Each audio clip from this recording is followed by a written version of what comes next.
Abu Dawud nomor hadis 2357. Antum saat berpuasa selesai di waktu maghrib kan berdoa ya? Apa doanya?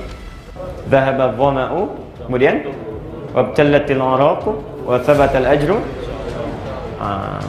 Ini ada di sini sumbernya. Di hadis yang Anda bacakan, doa yang barusan Anda bacakan itu sahih ya, ala syartis syahihain ya. Jadi sudah sesuai dengan syarat Al-Bukhari dan Muslim, walaupun tercantum di Abu Daud, tapi syaratnya sesuai dengan syarat Al-Bukhari dan Muslim.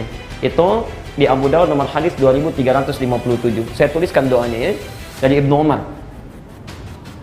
Kana Rasulullah sallallahu alaihi wasallam idza aftara, adalah kebiasaan, perhatikan, adalah kebiasaan Rasulullah sallallahu alaihi wasallam idza aftara, bila beliau akan buka ya, beliau berdoa, dhahaba dhama, umumnya diterjemahkan telah hilang rasa haus itu, wabtallatil araq, dan basah tenggorokan, wa thabatal ajru, dan tetap sekarang pahala dari Allah, ketetapannya.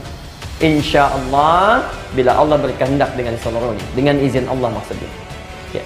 Perhatikan, sebetulnya mau sebelum buka, mau setelah buka itu baik-baik saja, nggak ada masalah. Bismillah, kita minum air, lalu baca dhahaba dhama, itu silahkan. Tapi kalau melihat siyak hadisnya ya, siyak itu tanda-tanda dari katanya, kata-kata hadisnya nampaknya lebih menunjuk kepada sebelum kita minum ya, bukan setelah kita minum. Walaupun setelah kita minum pun silahkan. Biasanya yang setelah minum itu menerjemahkannya begini, dhahaba dhama, telah hilang haus. Kalau telah hilang haus kan minum dulu ya kan, minum dulu baru hilang hausnya. Itu kalau dibaca dengan terjemahan biasa. Tapi kalau dibaca dengan terjemahan ilmu balaghah akan lain maknanya. Lihat hadisnya dulu ya. Karena Rasulullah sallallahu alaihi wasallam idza aftara, ini yang jarang dibaca awalnya. Apabila beliau berbuka. Di dalam rumus bahasa Arab kalau ada kata idza bersambung dengan past tense bentuknya ya, itu maknanya present, akan. Maknanya akan. Contoh, idza jaa nasrullah, apabila akan tiba pertolongan Allah. Diterjemahkan telah datang pertolongan Allah. Saat itu datang belum? Belum, karena yang dimaksud adalah Fathu Makkah. Saat itu belum terjadi. Maksudnya akan datang, tapi pasti. Jadi seakan-akan mengatakan kalau kita terjemahkan apabila akan berbuka, maka dikatakan dhahaba dhama. Kenapa kok ya Ustaz? Kenapa menggunakan kata bentuk past tense lagi? Telah. Kenapa tidak mudhari aja, akan misalnya? Ya akan. Bapak Ibu sekalian, ini menggambarkan makna kiasan yang sangat dalam. Perhatikan. Bukankah orang puasa jangankan minum, dengar adzan saja sudah hilang hausnya? Ya. Allahu akbar, hilang haus itu, dhahaba dhama. Karena itu ada hadis lain. Perhatikan tafsir hadis yang kedua. Farhatani, dua kebahagiaan dimiliki oleh orang puasa. Farhatun, yang pertama saat dia berbuka, saking bahagianya lupa dengan hausnya.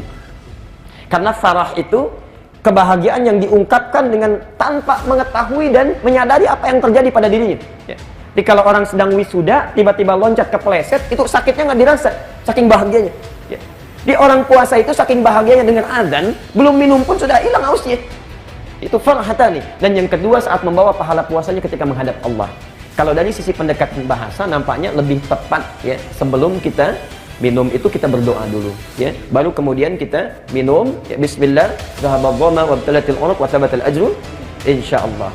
Itu pendekatan, tapi tidak juga dipersalahkan kalau ingin kita baca setelah minum. Yang tidak tepat nggak baca doa. Kalau hadis yang sahih adalah dhahabat dhama wabtalatil uraq wa thabatal ajru insyaallah. Hanya itu yang disebutkan dalam hadis sahih. Jadi sudah hilang haus kami, gitu kan? Terbasahkanlah semua urat-urat ya kami, dan juga semoga dicatatkan pahala. Jadi memang maksudnya doa ini adalah kalau saya makan nanti ini buka puasa, maka akan kering, akan hilang keringnya kerongkongan saya, akan hilang haus saya. Baru bismillah dimakan kurmanya dan minum airnya. Jadi sunnahnya makan kurma dulu ya, kurma basah terutama, walaupun cuma sebutir, kemudian minum air putih, barulah boleh makan dan minum yang lainnya.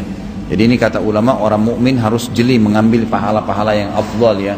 Kalau ada yang lebih besar, kenapa ambil yang lebih kecil pahalanya? Termasuk buka puasa dengan kurma dan air putih itu adalah sunnah. Allahumma laka sumtu wa bika amantu wa ala rizqika aftartu bi rahmatika ya arhamar rahimin. Yang satu lagi, zahabal dhama'u wa batallatil uruqu wa thabatal ajru insyaallah. Kedua-duanya boleh dipakai.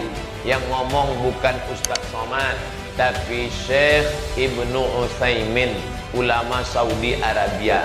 Syekh Ibnu Utsaimin pernah ditanya, Syekh, kalau mau puasa apa doanya? Pilihlah Allahumma lakasumtu, bisa. Zahabal dhama'u, boleh. Tapi katanya status hadisnya, hadis ini dhaif, tetap boleh dipakai untuk fadail a'mal. Hadis dhaif tetap boleh dipakai untuk fadail a'mal kalau cukup 5 syarat.